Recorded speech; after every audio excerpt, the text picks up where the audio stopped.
할렐루야. 네, 잘 오셨습니다. 오늘 부활주일 주일 예배 하나님께 영광을 돌릴 수 있어서 너무나 감사합니다. 한 주간 동안 일주일 동안 새벽 예배 나오시는 분들 너무나 고생 많으셨고 매일 참석하시느라 고생하셨고 또 시간이 되는 시간에 따라서 또 여력이 되는 데 따라서 또 각자의 삶의 자리에서 기도하시고 또 의자리에 나와서 기도하신 모든 분들을 진심으로 축복하고 사랑합니다. 우리 좌우에 앞뒤에 계신 분들과 이렇게 인사할까요? 예수님 부활하셨습니다. 네, 또 이렇게 인사할까요? 예수님께서 당신을 위해 부활하셨습니다. 예수님께서 당신을 위해 부활하셨습니다. 네, 좋습니다. 이러한 절기가 될 때마다 어떤 성도님들은 가시고 어떤 성도님들은 오시고 이런 경우가 있는데, 가시고 오시는 분들이 함께 드려지는 예배를 저는 꿈꾸고 있으니까 항상 이 자리를 잘 지키시고 함께 예배 드리는 자리에서 함께 은혜를 나누기를 소망합니다. 오늘은 누가복음 24장 1절에서 12절까지의 본문을 근거로 구원의 길을 완성하신 예수님이라는 제목으로 함께 은혜를 나누고자 합니다. 말씀 제목 한번 따라해 보실까요? 구원의 길을 완성하신 예수님. 절기 예배를 드릴 때마다 설교자들이 조금은 부담을 다를 때보다 더 가집니다. 왜냐하면 어떠한 말씀을 전할지 우리 성도님들이 정말로 너무나 잘 아시기 때문에 그래요. 부활절에는 무슨 설교를 할까요? 부활 설교하겠죠. 추수감사주일에는 무슨 설교할까요? 감사 설교하겠죠. 그럼 크리스마스 때는 무슨 설교할까요? 예수님 탄생 말씀 전하겠죠. 그러니까 너무나들 잘 아시니까 뭐 이렇게 별로 이렇게 귀 기울여 들으시는 것 같지가 않아요. 또 저 얘기. 그러다 보니까 설교자들은 좀 부담이 돼요. 어떻게 하면 조금 다른 관점에서 말씀을 나눌까, 좀 다른 어떠한 내용을 좀 나눌까, 이러한 고민들이 굉장히 많아집니다. 저 역시도요, 설교자이다 보니까 그런 욕심과 또 욕구가 생깁니다. 어떻게 하면 우리 성도님들에게 조금 다른 관점에서 다른 메시지를, 또 그동안 우리가 알지 못했던 메시지를 좀 알려드리고 싶은 그런 욕심과 욕구가 있어요. 그런 와중에 또 제가 뭘 했겠습니까? 기도를 했죠. 하나님, 그런 욕심이 들어요. 저에게 지혜 주세요. 하니까 하나님께서 이러한 말씀을 또 하시더라고요. 은혜는 내가 줘. 까불지 마. 은혜는 내가 줘. 그리고 너는 내 마음과 내 말씀만 전하면 은혜는 내가 줄 테니 그런 신경 쓰지 말고 말씀대로 마음을 잘 전했으면 좋겠다라는 마음을 주시더라고요. 이 시간도요, 하나님이 주신 마음과 그 말씀을 잘 전달하기를 소망합니다. 내용의 새로움을 찾기보다도 오늘도 나에게 허락하신 그 새로운 은혜를 마음껏 받고 누리시는 이 시간 되시기를 주님의 이름으로 간절히 축원합니다. 우리 성도님들께서는 예수님의 부활을 믿으십니까? 네, 너무나 복됩니다. 아무나 믿을 수 있는 것이 아니기 때문에 그래요. 예수님의 죽음, 부활, 누군가는 이렇게 이야기합니다. 그 사건은 누군가가 꾸며낸 이야기다. 소설 속에는 나오는 어떤 픽션 같은 이야기다라고 이야기를 합니다. 우리는 명확히 알고 명확히 믿고 있음에도 불구하고 많은 사람들은 이 같은 사실을 허구로 여기고 하나의 소설 속에서 나오는 누군가가 꾸며낸 이야기로 치부하고 그렇게 생각하고 살아가는 것이 일반적입니다. 그래서 우리가 부활을 믿을 수 있다라는 것, 그것만으로도 우리에게 너무나 큰 은혜라는 거예요. 그럼 여러분들에게 이러한 질문을 한번 던져보도록 하겠습니다. 여러분들에게 있어서 예수님의 부활은 어떤 의미가 있습니까? 어떤 의미가 있어요? 믿기는 하는데 별 의미는 없나요? 어떤 분들이 이렇게 생각하실 수도 있어요. 일반적인 사람들은 할 수 없는 거니까 아무나 할 수 없는 그 사건만으로도 의미가 있는 게 아닐까. 네, 맞습니다. 하지만 진정한 우리에게 있어서 우리에게 진정한 그 부활의 의미는 무엇일까요? 우리가 구원의 길에 이룰 수 있다는 것. 그것은 믿음으로 인하여서 우리가 구원을 받을 수 있다는 것이 부활의 참된 의미이고 참된 메시지 아니겠습니까? 부활이라는 것은 우리를 구원에 이르게 하고자 하는 하나님의 플랜이었습니다. 맞습니까? 그리고 부활까지가 예수님을 통해서 우리에게 주시고자 했던 구원의 길이었어요. 맞습니까? 만약에 분명한 것은 예수님께서 이 땅에 오신 것은 구원의 시작입니다. 맞죠? 그 공생의 기간에 생명의 말씀, 복음을 선포하신 것은 우리를 구원으로 이끄시기 위한 선포였어요. 맞습니까? 십자가에 못 박히신 것은 우리를 구원에 이르게 하시기 위해서 희생의 제물이 되어주신 겁니다. 맞습니까? 그러면 그 죽음에서 부활하신 것은 무엇입니까? 우리를 구원의 길로 인도하시기 위한 그 완성이라는 거예요. 이 모든 것들 사이에서 그 어떠한 것도 빠지면은 구원의 완성을 이룰 수가 없다는 거예요. 맞습니까? 그래서 예수님께서 부활을 하신 것입니다. 만약에 예수님께서 오시기만 했다면 그것이 무엇이 의미가 있겠습니까? 오셨는데 가르치시기만 했다면 뭐 학자들, 박사들과 무슨 차이가 있냐라는 거예요. 우리 위해서 십자가에 죽기만 했다면, 죽으시기만 했다면 무슨 의미가 있냐라는 것입니다. 여러분, 타인을 위해서 자신의 목숨을 희생한 사람들도 꽤 많아요. 뭐 뉴스나 그런 것들 보면은 어떠한 사람이 교통사고로 당할 뻔했는데 그 아이를 살리기 위해서 자기 몸을 던져요. 그 자신을 죽어요, 희생. 만약 예수님께서 거기서 죽기만 하셨다면 그 희생과 이 희생 무슨 차이가 있냐라는 거죠. 파이어맨들이 불길 가운데 뛰어들어야 사람 건져 나와야하는데 자신은 죽어요. 타인을 위한 희생은 이 세상 속에서 여전히 나타날 수 있지만 그것만으로 끝났다면 예수님의 부활은 예수님께서 죽으심은 우리의 구원과는 연관될 수가 없다는 거죠. 결국 부활이라는 그 마침표를 찍었기 때문에 우리가 구원의 길에 오를 수 있게 된 것입니다. 그런데요, 이렇게 우리에게 주신 이 부활, 이 구원의 은혜라는 것을 당시의 사람들은 예상도 못했던 것 같아요. 또 예수님의 말씀을 기억도 못했던 것 같고 믿지도 못했던 것 같습니다. 왜냐하면 1절 말씀을 보시면 이렇게 시작을 합니다. 안식 후 첫날 새벽에 이 여자들이 그 준비한 향품을 가지고 무덤에 가서 라고 말씀합니다. 요즘은 여러분, 안식일은요 금요일 저녁부터 토요일 저녁까지를 의미해요.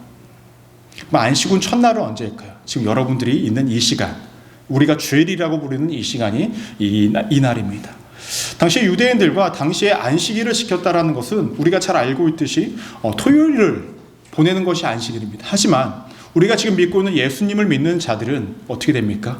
예수님께 부활하신 이 날을 우리가 주님께 예배를 드리는 날로, 주님을 마주하는 날로 선택하여서 우리가 주일을 지키면서 살아가고 있는 것이죠.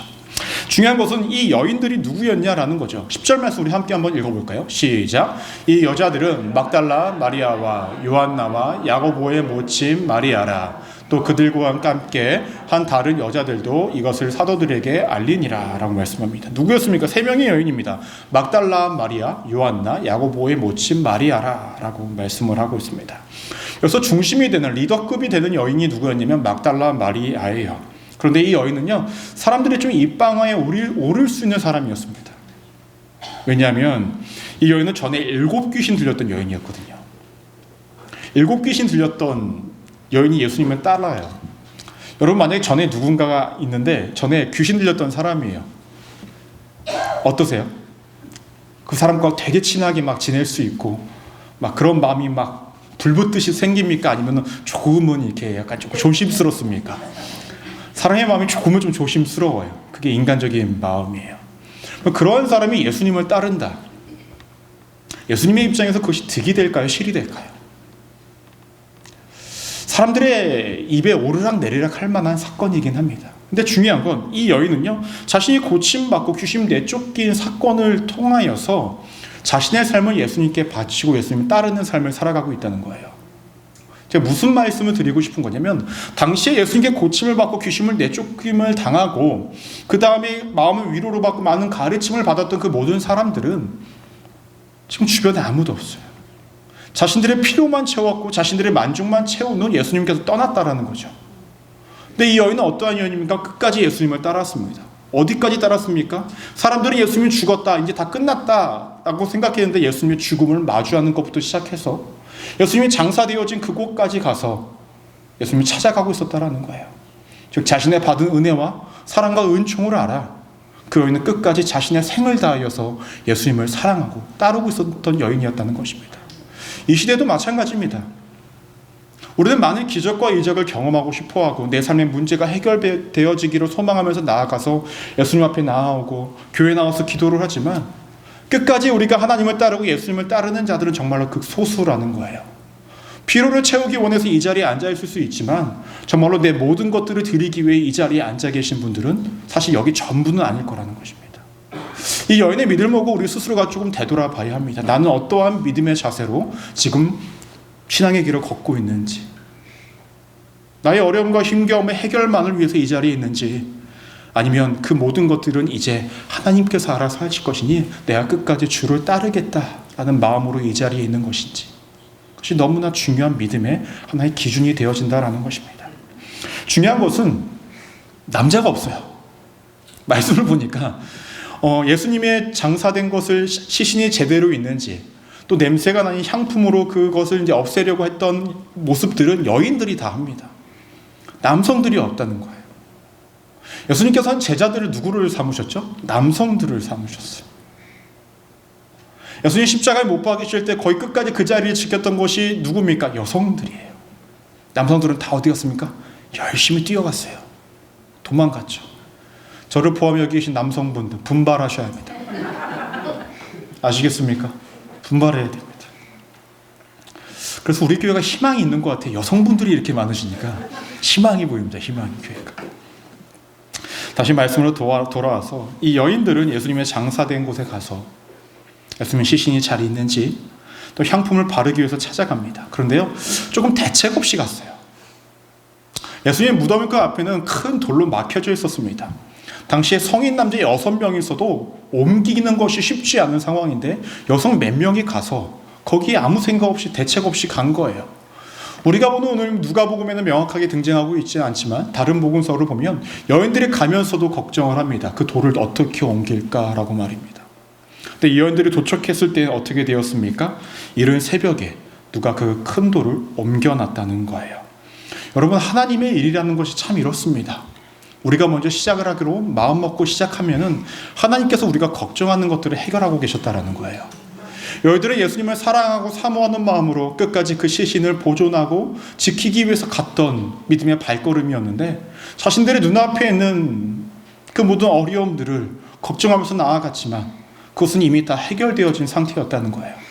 여러분, 신앙의 길을 걸어가실 때에 어떤 걱정과 근심이 되는 것이 있습니까? 아니, 내가 인생을 살아갈 때 나 편하자고 걱정하는 것도 말고 내 기도 제목도 말고 내가 정말로 신앙의 정도를 잘 걸어가고 하나님께 내 삶을 드리고 하나님 뜻대로 살아가는 데 있어서 내 삶의 가로막이 되어지고 장애물이 있고 어려운 것들이 있습니까? 걱정하지 마세요.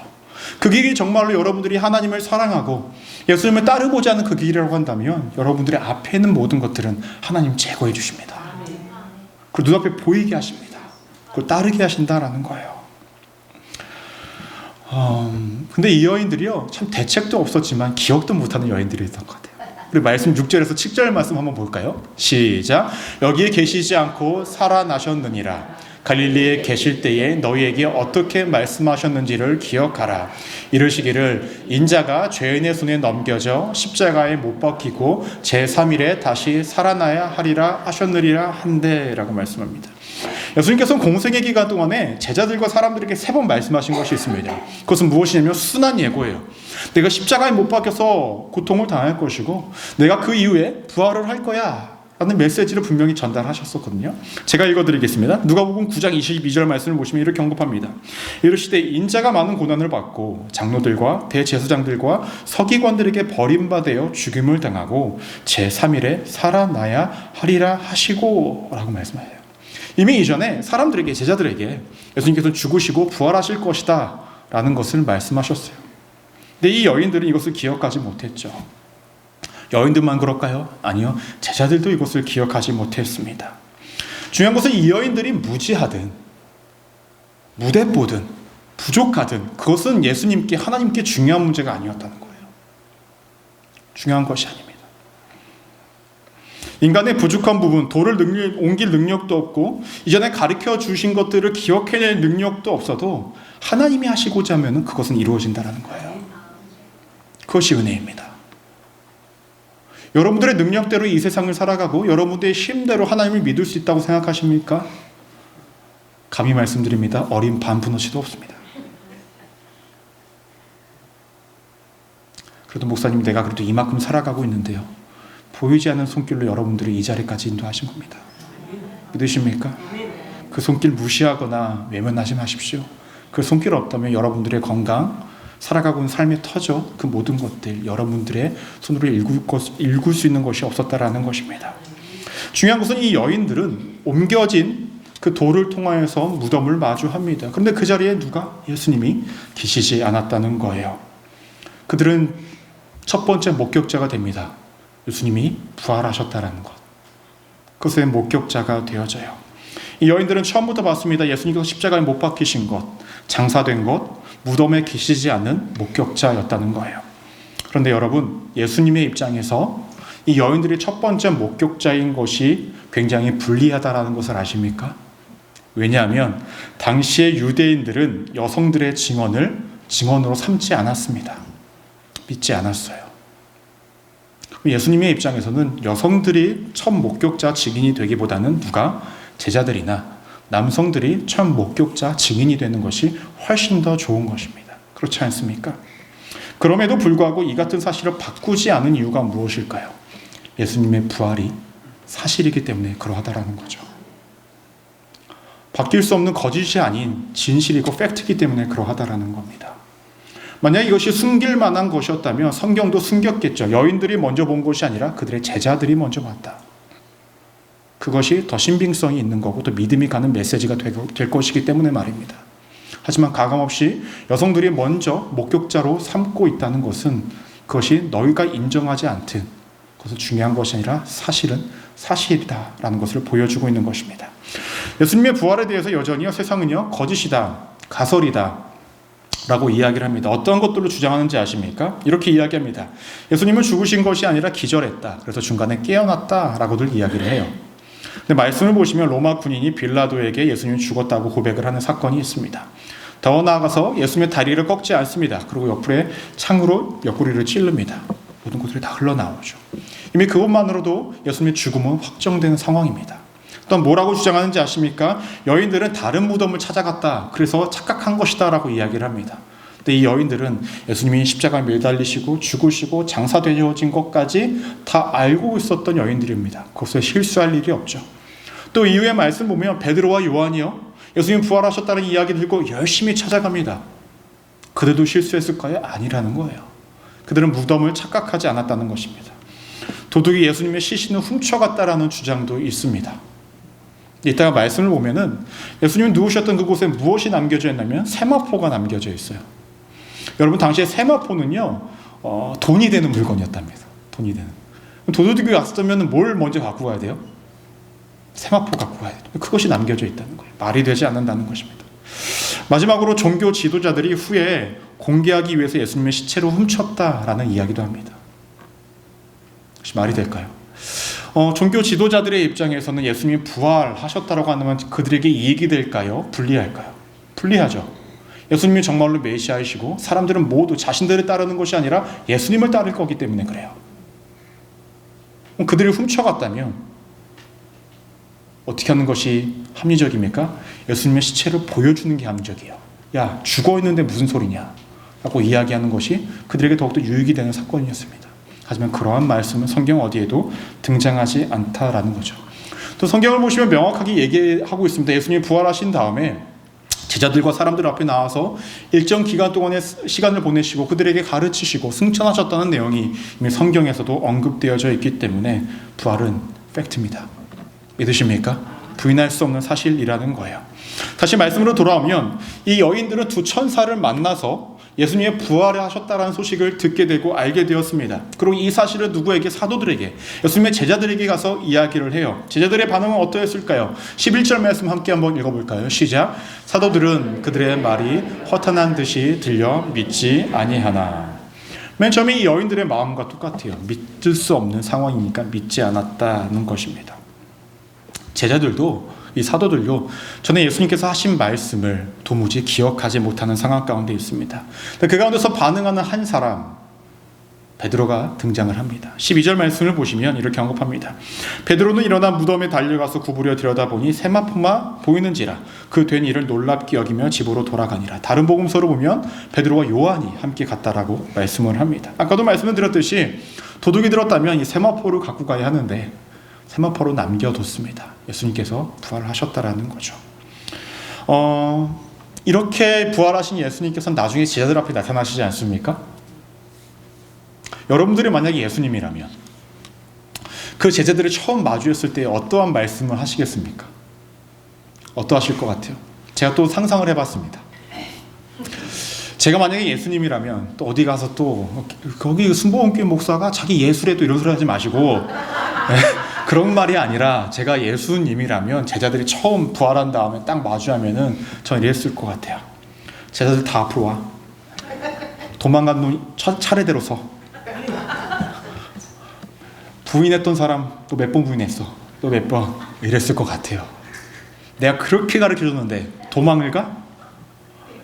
배신을 해? 부인을 해? 여러분도 저와 같은 생각 안 하십니까?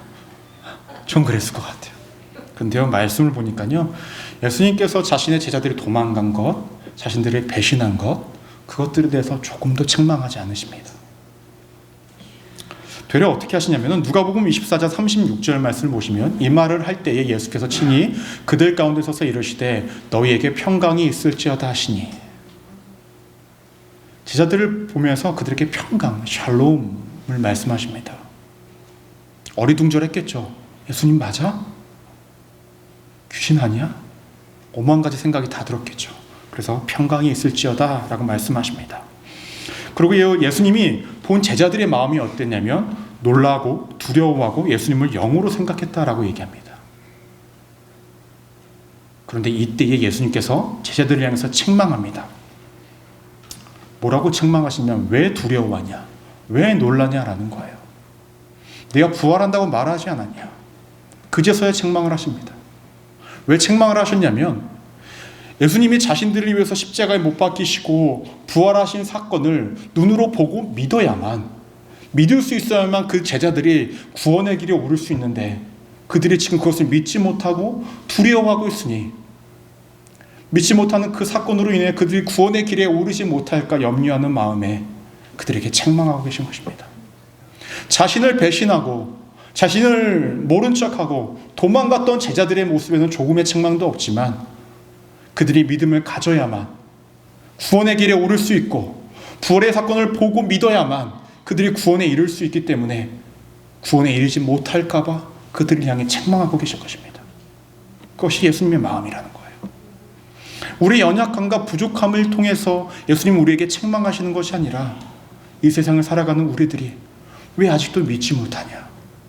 내가 너를 위해 십자가에 못 박히고 부활에 이르렀는데 왜 믿지 못하냐? 이 사실 하나로 우리를 책망하시고 있다면 우리가 우리의 스스로의 믿음을 다시금 되돌아봐야겠죠. 여러분, 제자들은 예수님을 만난 다음에 예수님과 공생활을 지내고 그 다음에 십자가에 못 박히시는 것을 보고 그 이후에도요 여전히 좀 어리석게 살아갑니다. 말씀을 가르쳐줘도 그 모든 것들을 다 습득하지를 못해요. 무엇인가를 보여줘도 그것을 다 받아들이지를 못해요. 왜 그럴까요? 그 이유는 간단합니다. 첫 번째로 기억하셔야 될 것은 무엇이냐면 모든 사람들은 각자 제 길로 가려는 존재이기 때문에 그래야 합니다. 따라볼까요? 모든 사람들은 각자 제 길로 가려는 존재이기 때문입니다. 여러분, 이사야서 53장 6절 말씀 우리 함께 한번 읽어볼까요? 시작. 우리는 다 양 같아서 그릇 행하여 각기 제 길로 갔거늘 여호와께서는 우리 모두의 죄악을 그에게 담당시키셨도다 라고 말씀합니다. 여러분, 우리는 모두 양 같대요. 양. 우리 모두입니다. 한 명도 예외 없이 다 양 같다는 거예요. 여러분, 양을 멀리서 보면 굉장히 하얗고 예쁘잖아요. 가까이서 보신 적 있어요? 굉장히 더러워요. 그리고 양이요 굉장히 지혜로울 것 같지만 고개로 바짝 못 듭니다. 그래서 근시안적으로 이 앞에 있는 것만 보고 사는 것이 양이에요. 그럼 먹을 거 주면 그 앞에서 잘 먹다가요 어떤 양이 갑자기 막 뛰잖아요. 무슨 일인지도 모르고 갑자기 막 다 뛰어요. 이리저리로. 이게 양이에요. 누구랑 비슷합니까? 우리랑 비슷하죠. 눈앞에 것만 먹을 것만 있으면 좋아서 헤헤 거리다가 없으면 응 거리다가 누가 뛰면 뭔 일이 하고 막 돌아다니고 막 뛰어다니고 그게 양이에요.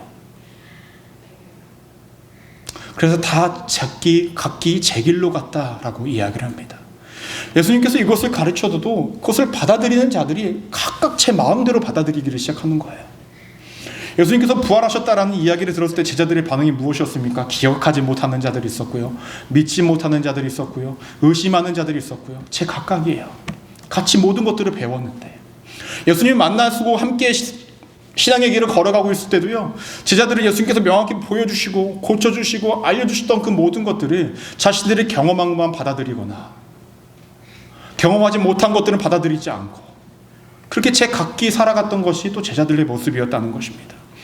구약의 선지자들을 통하여서 예수님께서 이스라엘 백성들에게 명확하게 말씀하셨죠. 너네 이렇게 살아야 돼. 이것이 내 뜻이고 이것이 하나님의 뜻이야 라고 말씀하셨을 때에 그때 이스라엘 백성들은 어땠었습니까? 하나님을 믿는 자도 있었고, 하나님을 믿고 다른 신을 믿는 자도 있었고, 하나님을 외면하는 자들도 있었고, 하나님의 말씀을 자신 마음대로 해석을 해서 자신 마음대로 하나님의 뜻대로 살아가는 자들이 있었고, 제 각기로 살아가는 것이 당시의 제자들, 그리고 현재 우리들의 모습이 아닌가라는 것입니다. 이것이 우리입니다. 그래서 예수님께서 이 땅에 오셔서 명확한 길을 보여주신 거예요. 십자가의 길, 부활의 길을 명확하게 보여주시면서 이것을 너희가 믿어야만, 이것만 믿어야만 너네가 구원에 이룰 수 있다는 것을 명확히 보여주신 것입니다. 더 이상 흔들린 믿음 가운데에 분주해지는 신앙 속에서 살아가는 것이 아니라 오직 이 한 길 믿으며 살아가라고 부활의 길을 오늘날 우리에게 보여주고 계시다라는 것입니다. 여러분, 우리 안에는요, 다들 그릇 행할 수밖에 없다는 거예요. 예수님께서 보여주신 그 길도 때로는 그 길보다 더 편한 길이 있을 것 같고 또 다른 방법이 있을 것 같아서 세상은 여전히 종교 다원주의를 통하여 이렇게 가도 천국, 저렇게 가도 천국이라고 이야기를 합니다. 그것이 사람이라는 것입니다. 근데 그것이 무엇이라고 이야기합니까? 그릇, 행하여 라고 합니다. 각기 제 길로 갔거든. 그럴 수밖에 없는 인간들이라 예수님께서 그 모든 것들을 담당하여 십자가에 못 박히시고 부활하셨다라는 것입니다. 여러분, 명확하게 기억하십시오. 길은 하나입니다. 믿으십니까? 원웨이라는 거예요. 똑바로 그 길만 찾아가십시오. 생각이 많아지면 각기 제 길로 갑니다. 내 경험을 따르면 각기 제 길로 갑니다. 하지만 성경을 보고 믿음으로 가면 오직 한 길로만 갈 수밖에 없습니다. 왜냐하면 명확하기 때문에 그러하다라는 거예요. 그러면 제멋대로 살아가는 우리들에게 부활이라는 것이 무슨 의미가 있냐라는 것입니다. 두 번째로 기억하셔야 될 것은 무엇이냐면 부활은 따름의 대상을 넘어 믿음의 대상으로 확정하신 것입니다. 따라 보실까요? 부활은 따름의 대상을 넘어 믿음의 대상으로 확정하신 것입니다. 예수님께서 십자가에 못 박히시기 전까지 제자들은 물론 하나님의 아들이시다라는 믿음을 갖고 있었지만 그때까지 그들은 눈앞에 보이는 예수님이셨기 때문에 예수님을 따르는 것이 주된 삶이었습니다. 하지만 예수님께서 죽으시고 부활하심으로 통하여 이제는 따름을 넘어서서 따르는 것은 당연하고 이제는 그분이 정말로 하나님의 아들임이 확증되었기 때문에 이제는 믿음의 대상이 되었다는 거예요. 우리에게도 마찬가지입니다. 예수님은 우리에게 말씀하신 것들이 단순히 어떤 철학과 사상과 어떤 관념과 어떤 지식과 지혜를 주기 위해서 이 땅 가운데 오셔서 말씀하시고 성경을 주시고 어떠한 것을 가르쳐 주신 것이 아니에요. 우리의 사상을 바꾸기 위해 오신 것이 아니라는 거예요. 본인이 믿음의 대상이라는 것을 명확하게 보여주고 계시다는 겁니다. 여러분, 세상에 어떠한 종교가 생길 때요, 그 시초가 되는 어떠한 사람에 대한 그 사람이 주는 어떠한 가르침을 사람들이 막 따르기를 시작을 합니다. 그것이 좋아 보이고 옳아 보이고 그렇게 살아가야만 할 것처럼 말입니다. 하지만 시대가 변하면요, 그 가르침이 변질돼요, 변해요. 시대에 맞지 않다 보니까 그렇다라는 거예요. 만약에 예수님께서 이 땅에 오셔서 부활이라는 어떠한 사건을 통해서 자신이 하나님의 아들이심을 믿음의 대상으로 확증하지 못하셨다면 시대가 변하여서도 예수님에 대한 그 말씀들이 변질될 수도 있었을 것 같아요. 왜냐하면 그때까지는 따름의 대상밖에 되지 않기 때문에. 하지만 부활을 통하여서 그 누구도 할 수 없는 그 일, 그 사건을 통하여서 그분의 그동안에 해왔던 모든 행적과 메시지와 모든 것들이 단순히 우리의 삶의 방향성을 잡는 가르침이 아니라 우리에게 생명을 주는 메시지가 된다는 거죠. 그것이 부활이 우리의 삶에 주어지는 의미라는 것입니다. 여러분, 우리가 예수님을 믿는다라는 것은 단순히 사람과 사람과의 관계 속에서 이루는 신뢰하는 관계가 되는 것이 아닙니다. 우리가 예수님을 믿는다, 부활의 사건을 믿고 우리를 구원해 주신 것을 믿는다라는 것은 그분의 존재론적인 믿음이에요. 그분의 권능적인 믿음입니다. 그것은 사람들과 관계와 신뢰를 이루는 그런 수준이 아니라는 거예요. 하나님의 아들로서 이 땅에 오셨던 그 존재론적인 믿음, 아무도 할 수 없었지만 우리를 죽음에서 부활하신으로 통해서 그 능력, 권능의 믿음이 우리에게 있어야 한다는 것입니다. 여러분, 세상 살아가다 보면 요령껏 사는 방법은 세상이 더 많이 알려줄 거예요. 요령껏 살아가는 방법. 어떻게 하면 돈을 벌고, 어떻게 하면 더 높은 자리에 올라가고, 어떻게 하면 집을 더 많이 사고, 그 요령은 세상에 더 많이 알려줄 겁니다. 하지만 그 요령들은 시대가 바뀌면 바뀌어요. 근데 진리의 메시지만 안 바뀐다는 거죠. 존재가 있기 때문에, 권능 때문에 바뀔 수가 없다는 것입니다.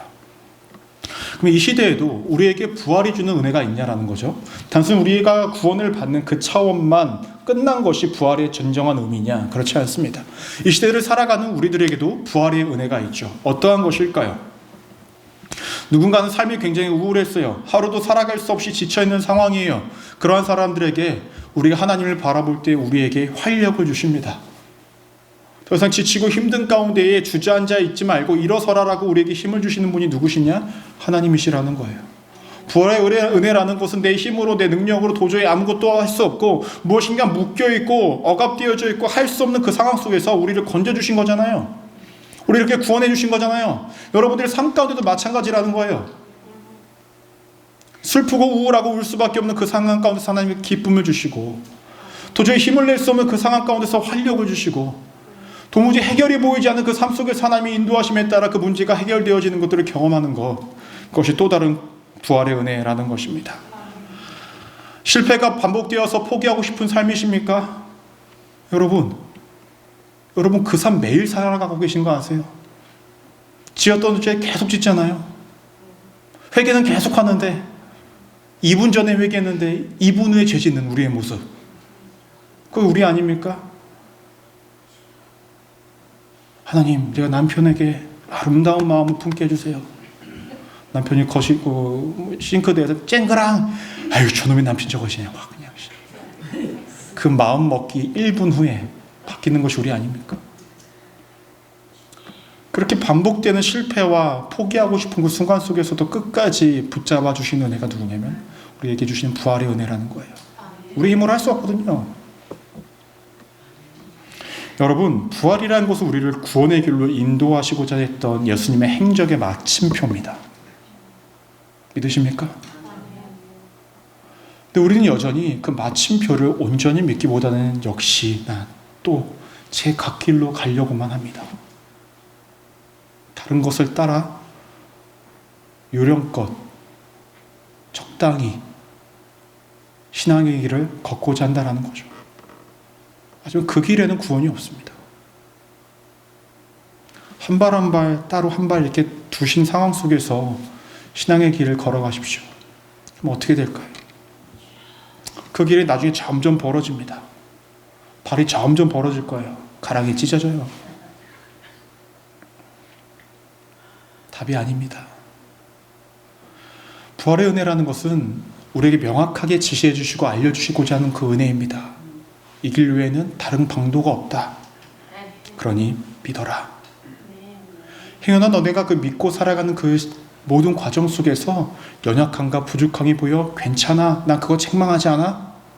하지만 너희가 믿음 없을 때 난 책망할 거야. 그것이 예수님의 마음이었어요. 왜냐? 그 책망도 우리를 살리기 위한 책망입니다. 그러니 여러분, 오늘을 살아가는 여러분들에게 있어서 부활의 은혜를 다시금 재정립하시기를 바랍니다. 단순히 나를 위해 죽으셨고 부활하셨어, 아유 감사하네 하고 오늘 마무리 지으시고 살아가시는 것이 아니라 그 은혜는 과거로부터 지금까지, 지금부터 앞으로도 여러분들의 삶 가운데에 지속적으로 이루어지고 있다는 것을 잊지 마셔야 됩니다. 하나님은 여러분들을 여전히 포기하지 못하십니다. 그래서 예수님을 보내주신 거고 그 지속적인 은혜와 사랑과 그 모든 것들을 지속적으로 표현해주고 계시니 흔들리지 마시고 끝까지 예수님을 통해서 보여주신 그 십자가의 사랑을, 부활의 은혜를 늘 붙잡고 살아가시는 우리 믿음의 성도님들 되시기를 주님의 이름으로 간절히 축원합니다. 기도하시겠습니다.